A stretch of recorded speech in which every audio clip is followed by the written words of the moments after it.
자, 오늘 말씀의 제목은 다 이유가 있는 것입니다. 제목 말씀드립니다. 자, 하버드 100년 전통의 인생 수업이라는 책에 나오는 이야기 하나 소개합니다. 로빈슨이라는 사람은 어항을 파는 사람이었습니다. 이 사람이 차에 어항을 가득 싣고 어느 작은 마을에 어항을 팔러 갔습니다. 근데 그 마을에는 집에 어항이 있는 사람이 한 사람도 없었습니다. 즉 집에 어항을 가지고 물고기를 키우는 사람이 한 명도 없었습니다. 그러니까 마을 사람들이 말합니다. 여기는 그 어항 살 사람이 없으니 다른 마을로 가보세요 라고 합니다.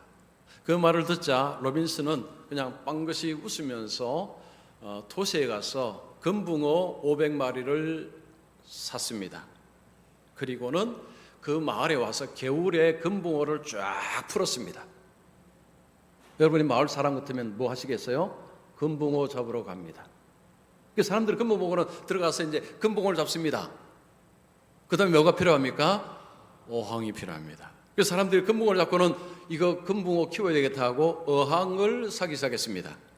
그걸 본 마을 사람들은 나도 저 물고기를 잡아서 집에서 어항을 가지고 물고기 키우겠다 하고 물고기 안 잡은 사람도 어항을 삽니다.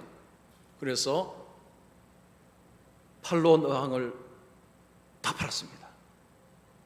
자, 여러분 이 로빈슨이라는 사람이 어항을 팔게 된 원인, 이유 뭐가 어항을 팔게 했을까요? 이 책에 보니까 이런 표현이 있었습니다. 그는 생각을 다르게 했다. 생각을 다르게 했다는 것입니다. 자, 우리가 어떤 문제를 만났을 때 그 문제를 풀기 위해서 생각을 다르게 해야 한다는 것입니다. 보통 사람들은요 다 비슷비슷한 생각을 합니다. 그런데 조금 비범한 사람들은 생각이 다릅니다. 그래서 그들은 더 많이 가지고 더 많이 누리고 살아갑니다. 이런 말이 있습니다. 생각을 바꾸면 인생이 바뀐다. 이런 말 들어보셨죠? 생각을 바꾸면 인생이 바뀐답니다. 인생을 바꾸려면 생각을 바꿔야 됩니다. 자, 그러면 여러분 사람이 생각을 어떨 때 바꿀까요? 두 가지 방법이 있습니다. 첫 번째는 많이 배우는 것입니다. 지식이 많이 들어와야 됩니다. 많이 배워야 생각이 달라집니다. 두 번째는 이미 알고 있는 지식인데 희미하게 알고 있는 지식을 명쾌하게 분명하게 알게 되면 그러면 생각이 바뀌기도 합니다. 자, 예수 믿는 사람에게 이 두 가지 사항 중에서 어느 쪽으로 생각이 많이 바뀔까요? 두 번째입니다. 자, 왜 그러냐? 교회를 다니는데 성경을 대충 보다가 이제 성경을 배워서 알게 되니까 우와, 이거 진짜구나. 성경의 진리가 진짜라는 것이 이제 스스로가 확인을 한 것입니다. 그러면 생각이 바뀝니다. 그 다음에 행동이 바뀝니다. 봉사, 예배, 헌금 이전과 다르게 합니다. 왜냐? 확실히 알았기 때문에. 여러분 신앙생활에서 믿음은요 알고 믿는 것입니다. 알고 믿는 사람들이 어떤 어려움을 겪거나 아니면 기도하다가 기도 응답이 안 될 때 하는 표현이 있습니다. 다 이유가 있을 거야. 다 이유가 있을 거야. 그렇게 이야기하면서 상처받지 않습니다. 여러분 오늘 읽은 본문에서 한 여인이 나타나 이 여인이 바로 그런 여인입니다. 상처를 받기 딱 좋은 상황에서 이 여인은 상처받지 않습니다. 결국은 그 소원을 이룹니다. 자, 오늘 정말 우리에게 중요한 말씀입니다. 여러분 졸지 마시고 끝까지 들어보시기 바랍니다. 자, 첫 번째입니다. 예수님을 아는 자는 끝까지 예수님께 희망을 둔다. 예수님께서 제자들과 함께 두로와 시돈 지방으로 가십니다. 이방 지역입니다. 한 여인이 예수님 뒤에서 예수님을 소리질러 부릅니다. 이 여인은 가나안 여인입니다. 가나안 여인이라는 것은 이방 여인이라는 말입니다. 이방 여인이 예수님 뒤에서 예수님을 부르는데 아주 애타게 부릅니다. 오늘 상황으로 이야기하면 교회를 안 다니는 사람이 예수님을 애타게 찾는 모습이라고 생각하시면 됩니다. 즉 이런 모습 보기 어렵습니다. 유대인이 아닙니다. 이방인입니다. 이방인이 예수님을 아주 애타게 찾습니다. 이런 일은 흔치 않는 일입니다. 그 상황을 먼저 이야기합니다. 자, 이 여인이 예수님 뒤에서 소리를 지릅니다. 소리 지르는 이유가 무엇입니까? 딸이 귀신이 들렸기 때문입니다. 22절 하반절을 보십시오. 내 딸이 흉악하게 귀신 들렸나이다. 자, 우리가 성경에서 귀신 들렸을 때 어떻게 되는가를 볼 수 있습니다. 개인의 삶이 망가지고 다른 사람까지 해를 입힙니다. 귀신 들렸다. 불행한 삶을 살아가는 것입니다. 자, 그런데 지금 이 여인의 딸에게 귀신 들렸는데 흉악하게라는 표현이 있습니다. 흉악하게. 이 흉악하다는 것은 해롭다, 위험하다 하는 것입니다. 보통 귀신이 들리면 그 자체로 굉장히 삶이 망가지는데 지금 이 귀신은 삶을 더 심하게 망가뜨리고 있다는 것입니다. 자, 우리 부모님들 자녀가 아프면 애가 탑니다. 애가 탑니다. 근데 자녀가 심하게 아프면 부모는 사는 게 아닙니다. 먹는 게 아닙니다. 그만큼 자녀가 중한 병에 있으면 특별히 엄마, 아빠도 그렇지만 엄마는 더 힘들어합니다. 여러분, 이 딸이 얼마나 오랫동안 이런 상태인지는 모릅니다. 그러나 이 여인의 절규를 보면 이 병이 짧게 그냥 시작된 것 같지는 않습니다. 길게 자녀가 고통을 당하고 있음을 능히 추측할 수가 있습니다. 이 여인은 그 딸을 고치기 위해서 아마 할 수 있는 모든 것을 했을 것입니다. 귀신을 고친다고 하는 사람들 다 찾아다녔을 것입니다. 그런데 소용이 없었습니다. 이제 이 여인에게 남은 희망은 오직 예수입니다. 오직 예수입니다. 오직 예수. 예수님만이 그녀에게 희망이요 소망입니다. 그래서 먼 길을 찾아서 예수님께로 온 것입니다. 자, 여기서 우리가 주목해야 될 것은 이 이방 여인이 예수님을 어떻게 부르는가라는 것입니다. 자, 어떻게 부릅니까? 22절에 보시면 주 다윗의 자손이여. 이 표현은 우리가 자주 이제 설교를 통해서 자주 접했습니다. 주라는 것은 신적인 존재라는 것입니다. 그냥 주인이라는 단순한 의미가 아니고 당신은 하나님이십니다. 이런 의미가 주라는 표현입니다. 이 여인은 이방 여인입니다. 그 당시에 유대인들조차도 예수님을 이렇게 부르지 않았습니다. 그런데 이방 여인이 예수님을 주라고 부릅니다. 이건 보기 힘든 상황입니다.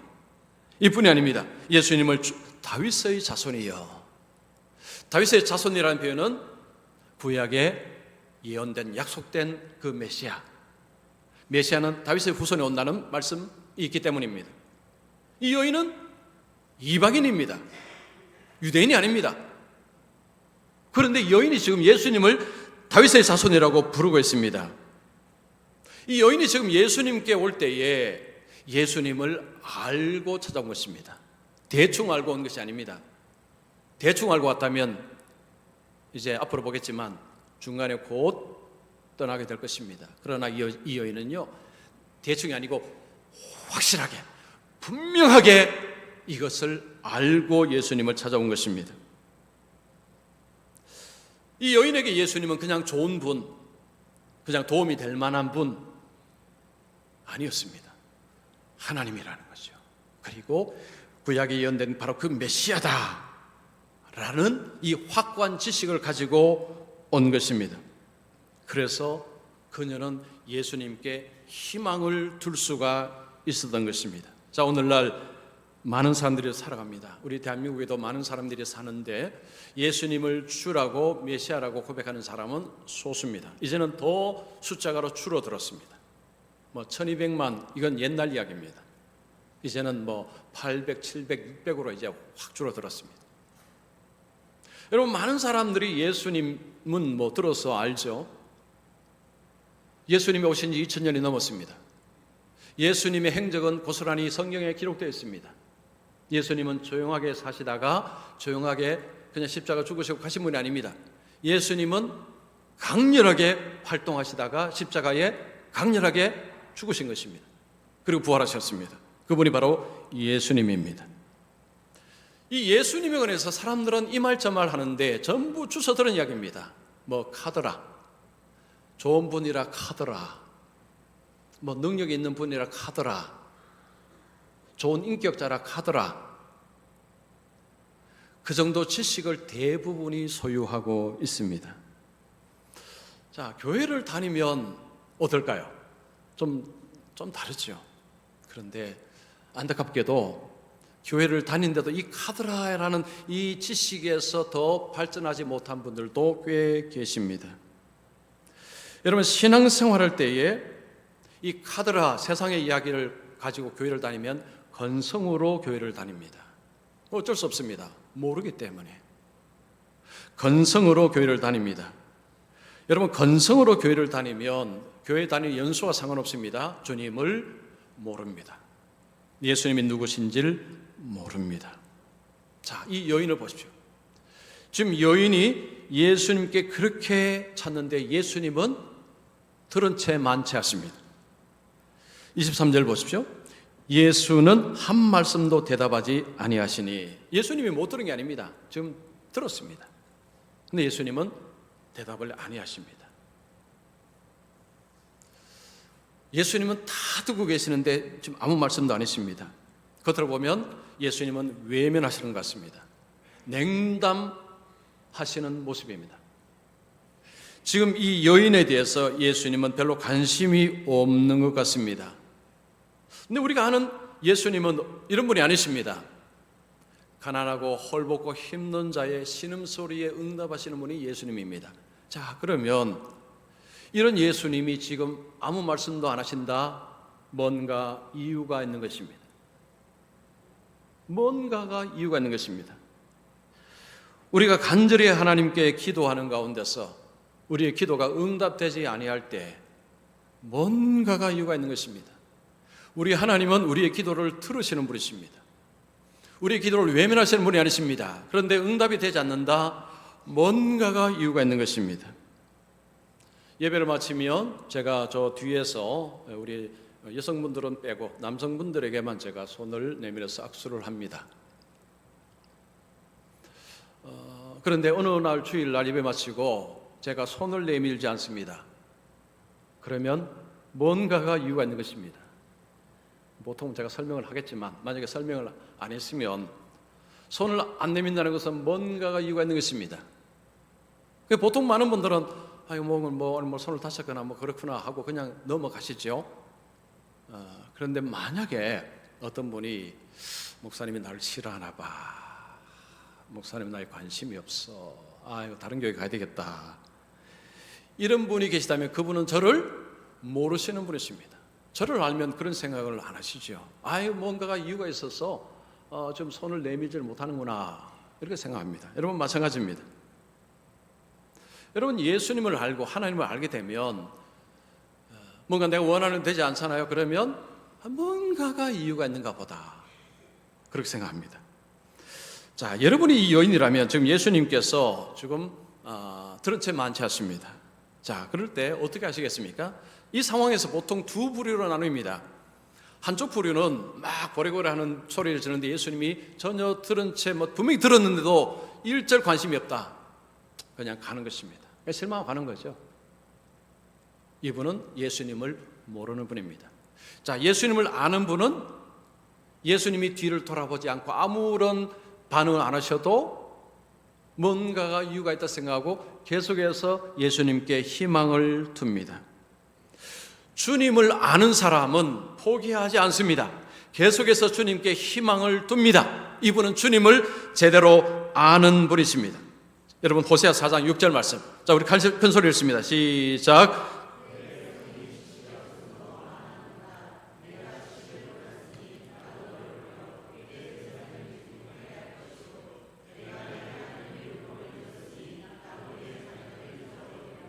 자, 읽었을 때 같이 읽으셔야 됩니다. 우리가 입으로 읽는 것하고 눈으로 보는 것은 천지 차이입니다. 하늘 탕 차이입니다. 같이 이렇게 읽어주면 좋겠습니다. 자, 여기 보면요, 내 백성이 지식이 없으므로 망하였다. 이스라엘 백성들이 하나님을 몰라서 망했다는 것입니다. 이스라엘 백성들은 하나님의 백성입니다. 오늘 지금 말하면 교회를 다니는 사람들인데 하나님을 몰라서 망했다는 이야기입니다. 예수님을 몰라서 망한다는 것입니다. 자, 여러분께 예수님은 누구십니까? 남들이 카더라 말고요. 자, 여러분에게 예수님은 누구십니까? 이것이 분명해야 됩니다. 이거 분명하셔야 돼요. 여러분에게 예수님 누구십니까?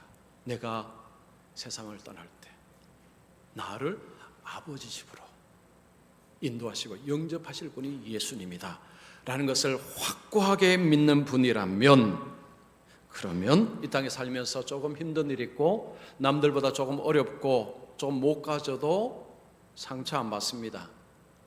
이유가 있기 때문입니다. 나는 다 모릅니다. 여러분, 우리는 몰라요.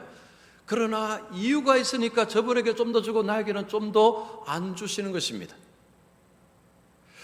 우리가 주님을 알게 되면 내가 이해하지 못하는 일들이 일어날지라도 그것 때문에 상처 안 받습니다.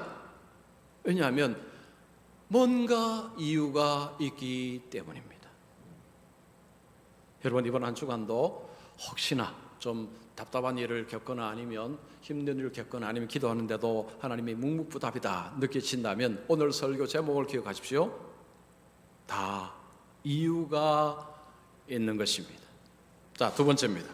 예수님을 믿는 자는 결국 복을 받습니다. 자, 가난한 여인이 예수님을 뒤에서 막 부르자 제자들이 귀찮아졌습니다.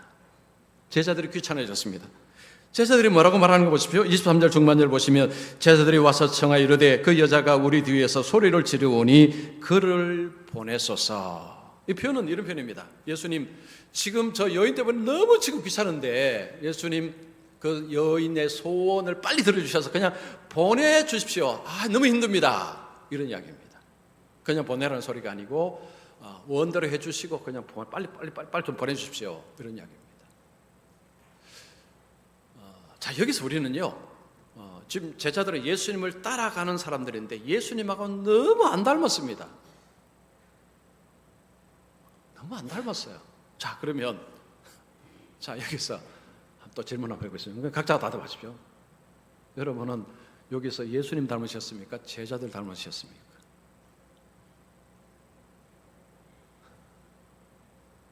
자, 이거 중요한 질문입니다. 자, 주님은 제자들의 그 요청에 응답하지 않습니다. 제자들이 하라고 한다고 예수님이 하실 분도 아니고. 자, 근데 예수님께서 또 상처될 만한 말씀하십니다. 24절 보시면 예수께서 대답하여 이르시되 나는 이스라엘 집에 잃어버린 양 외에는 다른 데로 보내심을 받지 아니하였노라. 자, 예수님의 이 말씀은 거의 거절 같은 말씀입니다. 나는 이방인들을 위해서 온 사람이 아니다. 나는 유대인들을 위해서 왔다는 것입니다. 그 표현은요, 나는 너 못 고쳐준다는 이야기입니다. 네가 아무리 소리질러도 어쩔 수 없다. 나는 너를 고쳐줄 수가 없다. 미안하다. 이런 표현입니다. 자, 여러분, 성경에서 예수님은 이방인과 유대인을 구분지어서 차별하시고 그렇게 하십니까? 아닙니다. 그렇지 않습니다. 예수님은 그런 차별하시는 분이 아닙니다. 예수님은 모든 사람을 위해서 오셨습니다. 그렇다면 예수님이 이런 말씀하신다면 뭔가가 이유가 있는 것입니다. 뭔가가 이유가 있는 것입니다.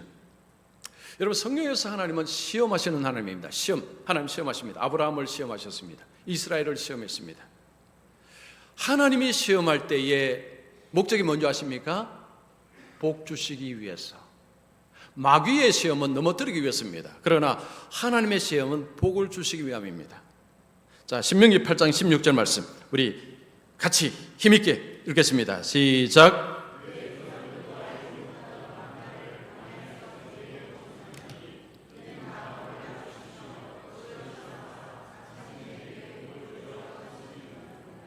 이스라엘 백성들에게 하나님은 시험하셨는데 마침내 복을 주려 하심이었더라. 하나님께서 주시는 시험의 목적은 복입니다. 복. 이 복이요, 이게 어마어마한 복입니다. 궁극적으로 구원이죠. 자, 이 복을 주시기 위해서 하나님은 너를 낮추시며, 시험의 목적은 낮추시는 것입니다. 이 여인에게 지금 주님이 이렇게 하시는 것은 이유가 있는 것입니다. 이 여인을 시험하십니다. 뭘 시험할까요? 이런데도 끝까지 주님을 기대하고 소망하고 신뢰하고 하는지를 주님은 보고자 하는 것입니다. 이 여인의 믿음에 대한 확인, 이것이 바로 주님이 지금 보시고자 하는 것입니다. 자, 이 여성은 주님이 지금 외면한 듯한 그런 표현을 함에도 실망하지 않습니다.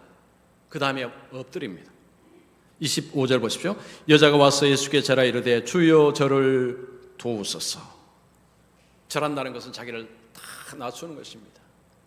앞에서 낮추시며 시험하사, 이 여인은 자기를 더 낮춥니다. 주여 저를 도우소서.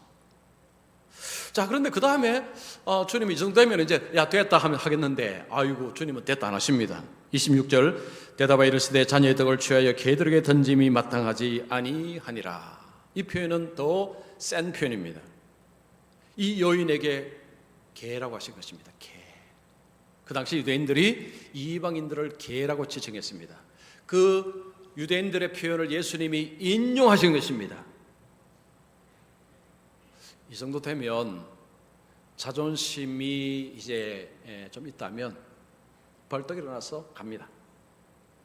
자, 뭐 손들라 소리 안 하겠습니다. 그러나 손들라 하면 손들 분이 꽤 계시겠죠? 이런 말을 듣는데도 앉아있다. 와, 이거는 어렵습니다. 이게 쉽지 않습니다. 지금 이 여인을 개로 이야기합니다. 자, 그런데 이 여인은 그 이야기도 드러냅니다. 기분 나빠하지 않습니다. 자, 그 다음 27절 보십시오. 여자가 이르되 주여 올소이다마는, 이 표현이 참 기가 막힙니다.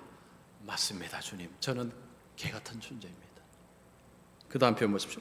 개들도 제 주인의 상에서 떨어지는 부스러기를 먹나이다. 주님 맞습니다, 저는 개 같은 그런 존재입니다. 그런데 그 개도, 그 집에서 기르는 개도 주인의 상에서 그 부스러기를 받아먹지 않습니까? 주여 저 그 부스러기 받아먹으러 왔습니다. 그러니까 자기를 막 한껏 낮추는 것입니다. 자, 이걸 보면요, 이 여인은 지금 자존심은 이미 버린 지 오래된 것 같습니다. 이 여인은 자존감은 있습니다. 자, 여러분 자존감하고 자존심하고 이 구분하십니까? 자, 누구나 죽으면 처음입니다 라는 책에 보니까요, 이 자존감하고 자존심 요걸 구분했는데, 요걸 말씀드릴 테니까 요거는 좀 적어 놓으시면 좋을 것 같습니다. 자, 자존심이 센 사람은요, 남에게 도움 요청을 잘 안 한답니다. 이게 자존심이 센 사람의 특징이라는 거죠. 그리고 자존심이 센 사람의 이게 특징은 체면을 굉장히 중요합니다. 체면이 중요합니다. 그래서 자기에게 뭐가 이득이 되고 이걸 구분을 잘 못합니다. 일단은 이 체면에 딱 문제 생겼다, 뭐 이득이 되고 하는 그건 중요하지 않습니다. 그러니까 이런 사람은요, 진짜 자기를 존중하는 사람이 아니랍니다. 근데 자존감이 높은 사람은 자기를 존중하는 사람이라고 합니다. 자기를 존중하는 사람은 다른 사람의 말에 휘둘리지 않는답니다. 다른 사람이 뭐라고 그 말에 휘둘려서 밤잠 못 자고 하는 사람이 아니랍니다. 자, 여러분 최근에 뭔 소리 듣고 밤잠 설치셨다. 여러분 자존심이 센 분입니다. 근데 최근에 누가 뭐랬는데 잠을 잘 주무신다. 여러분은 자존감이 높으신 분입니다. 지금 이 여인은요, 자존심은 안 보입니다. 자존감이 높습니다. 예수님이 이런 이야기 하는데도 전혀 거기에 상처 안 받습니다. 옳습니다. 맞습니다. 이 여인의 자존감은 어마어마합니다. 이 여인은 뭐가 중요한지를 구분하는 여인입니다. 그러자 예수님이 말씀합니다. 28절에 이 예수께서 대답하여 이르시되 여자여 내 믿음이 크도다. 내 소원대로 되리라. 예수님께서 여인의 믿음을 칭찬하셨습니다. 너 믿음이 진짜라는 이야기죠. 너가 진짜 나를 아는구나. 그로부터 그 여인의 딸은 나음을 받았습니다. 그 하버드 철학 강의에 나오는 이야기 하나 소개합니다.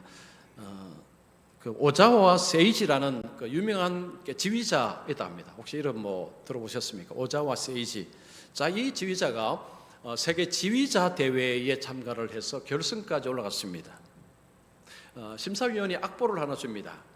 오케스트라를 지휘를 하라는 것입니다. 그래서 뭐 열심히 이렇게 지휘하는데 중간에 소리가 좀 이상합니다. 그래서 오케스트라 연주를 이렇게 중단을 시키고 그때 생각했답니다. 지금 연주하는 분이 뭔가 좀 잘못했구나. 그래서 화음이 안 맞구나 생각을 하고 다시 하는데 똑같은 문제가 발생한 것입니다. 그래서 이 오자와 세이지가 심사위원들에게 이 악보가 문제가 있습니다라고 이야기를 했답니다. 그러자 심사위원들이 발끈합니다. 이 악보는 문제가 없어요라고 하더랍니다. 그래서 다시 악보를 보는데 보고는 오자와 세이지가 다시 이야기했답니다. 아닙니다. 여기 문제가 있습니다. 그러자 심사위원들이 일어나서 박수를 치더랍니다. 당신이 우승이요. 일부러 그렇게 한 것입니다. 근데 이분보다 두 사람이 앞에서 했는데 그 두 사람도 좀 이상하다라고 해서 악보가 문제가 있습니다라고 할 때요, 심사위원들이 아니요, 악보는 문제가 없습니다 하니까 곧바로 그들의 생각을 바꿔버렸대요. 여기 심사위원들이 하는 이야기입니다. 당신이 진짜 지휘자요. 지휘하는 사람이 이 사람 저 사람 말이 휘둘리면 안 된다는 거죠. 여러분, 우리가 다른 사람의 말은 들을 수 있어야 됩니다. 그러나 휘둘리면 안 됩니다.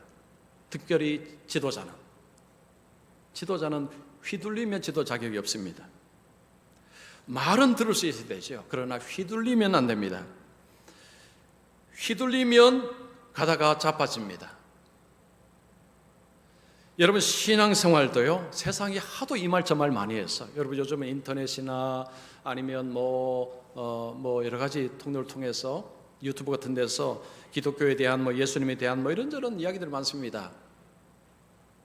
내가 예수님을 분명히 모르면요, 그러면 지금은 정말 어려운 시대입니다. 앞으로 더 어려워질 것입니다. 이제 AI 시대에 로봇이 나와서 집에서 가정부로 일하고 말 알아듣고 심부름하고 이제 곧 앞에 왔습니다. 그러면 교회가 이제 더 빌 것이라고 이야기합니다. 왜 그럴까요? 예수님을 분명하게 모르기 때문에 그렇습니다. 세상은 어떻게 변할지라도 예수님이 누군지를 분명히 아는 사람은 세상이 어떻게 변해도 흔들리지 않습니다. 흔들리지 않습니다. 예수를 믿는다는 것은 내가 살면서 내가 원대로 다 되느냐? 그렇지 않습니다. 하나님께는 다 계획이 있습니다. 그래서 우리의 삶이 때로는 몸에 병이 들기도 하고 또 잘 고쳐지지도 않기도 하고 이런 일도 일어납니다. 그럴 때에 뭐 해야 됩니까? 다 이유가 있을 거야. 한번 따라 하실래요? 다 이유가 있을 거야. 네, 한번 더 하겠습니다. 다 이유가 있을 거야. 네, 우리는 모릅니다. 왜냐? 안 알려주십니다. 안 알려주십니다. 자, 우리 로마서 4장 20절 말씀 같이 읽습니다. 시작. 믿음이 없어 하나님의 약속을 의심하지 않고 믿음으로 견고하여져서 하나님께 영광을 돌리며, 하나님의 약속을 믿는 것이 믿음입니다. 그래서 하나님의 약속을 모르면 건성으로 믿게 됩니다. 그러면 외풍이 오면 흔들리게 됩니다. 흔들리게 되면 버스에서 내릴 수 있습니다. 여러분, 끝까지 예수님께 소망을 두게 되면 결국에는 복을 받습니다. 끝까지 예수님을 알고 끝까지 예수님께 희망을 두는 사람은 마지막에 엄청난 복을 받습니다. 오늘 이 여인이 우리에게 보여주는 그림입니다. 그래서 저는 우리 모든 분들이요, 중간에서 하차하지 마시고 끝까지 예수님께 희망을 두고 끝까지 예수님을 믿으심으로 결국에 복을 받으시는 우리 모두가 되시기를 축원합니다.